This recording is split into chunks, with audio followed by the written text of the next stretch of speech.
Hello, j'espère que vous allez bien. Alors ce soir, je suis en feu, mais pas le même feu. Vous avez bien aimé cette vidéo. En tous les cas, c'était un super webinaire hier soir. C'était vraiment top. Merci à ceux qui étaient là et à ceux qui vont récupérer les replays. J'espère que vous allez en tirer des belles pépites et je le vois déjà.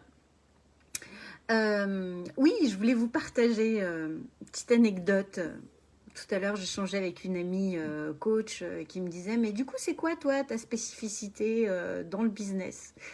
Je disais « Écoute, je crois que ma spécificité, moi, c'est la structure et l'organisation, l'optimisation. » Et je lui disais « C'est tellement ma spécificité que ça se retrouve à la maison. Chez nous, à la maison, c'est ma spécificité aussi à un moment donné. Pourtant, c'est pas trop féminin, ça. Mais à un moment donné, de dire, bon allez, là, on range, on structure, on simplifie, on redistribue ce qui n'est plus utile pour alléger, créer de la circularité, créer ce qu'on va appeler aussi du chi, quoi, pour qu'il y ait une meilleure harmonisation dans l'espace. Et ça, c'est vrai que quelque part, c'est un peu ma spécificité. C'est-à-dire que soit dans le business ou à la maison, ce dont je m'aperçois, c'est que même dans mon profil, dans mon tempérament, j'arrive pas à avancer ou à développer quelque chose, à accompagner, si c'est pas simplifié et épuré. Et finalement, je me rends compte que c'est aussi ce que j'apporte à mes clients. Et c'est pour ça qu'ils viennent me voir aussi. C'est pour avoir justement ce côté simple, épuré, ce que j'évoque justement dans le webinaire, mais la simplification aussi du modèle économique pour pouvoir aller rechercher l'optimisation et l'efficacité. Et c'est rigolo de voir que finalement un peu cette spécificité entrepreneuriale, c'est une vraie spécificité individuelle qui se retrouve au-delà de l'entreprise.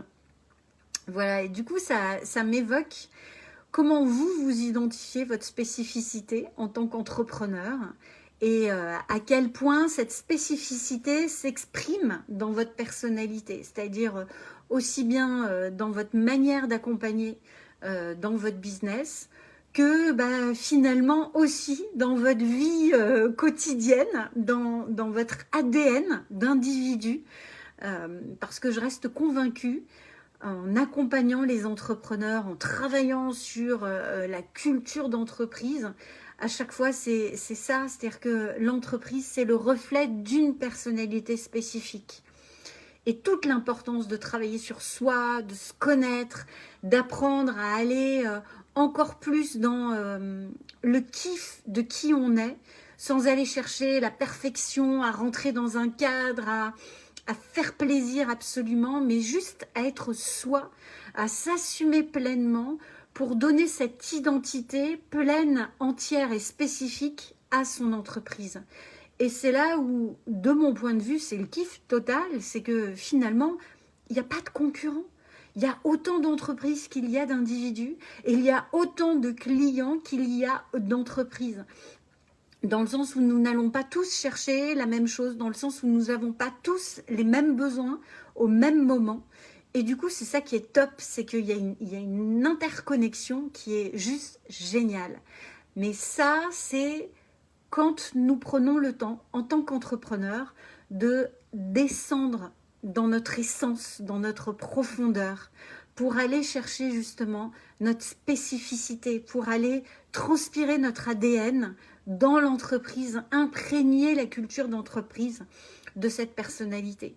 C'est vraiment des éléments en tous les cas que moi j'adore et sur lesquels j'adore accompagner les dirigeants et notamment régulièrement les recentrer là-dessus parce que c'est ce qui, de mon point de vue, fait la spécificité de chaque entreprise. Dites-moi comment ça résonne ça pour vous, comment cette identité entrepreneuriale, d'abord vous la travaillez, comment vous l'identifiez et puis à quel point vous la déployez dans votre entreprise que vous soyez entrepreneur avec une équipe externe ou dirigeant avec 10, 20, 30, 50, 100 collaborateurs, pour moi, ça ne change rien. Ça reste une identité d'entreprise, une culture d'entreprise qui est forte et dont la souche, l'origine reste quand même le chef d'entreprise. Et d'ailleurs, c'est souvent ce que l'on voit, les grandes entreprises, c'est pas la marque qu'on retient, c'est le créateur, c'est l'homme qui a été à l'origine de cette marque-là. C'est l'homme qui a posé les premiers éléments de cette culture d'entreprise qui font qu'après, eh bien, il y a des clients qui sont venus parce qu'il y avait cette culture-là, parce qu'il y avait cet ADN. Il y a des collaborateurs qui ont envie de venir et de se déployer parce qu'il y avait justement cet aimant-là. Et au plus, vous êtes au clair en tant qu'entrepreneur sur quelle est vraiment votre individualité, votre fragrance, votre signature entrepreneuriale, au plus, ça va être facile après, dans votre environnement, de vous entourer des personnes qui vont se sentir aspirées justement par cette signature. Dites-moi comment ça résonne pour vous, ça. Voilà, sur ce, je vous souhaite une magnifique soirée et je vous dis à demain. Bye bye.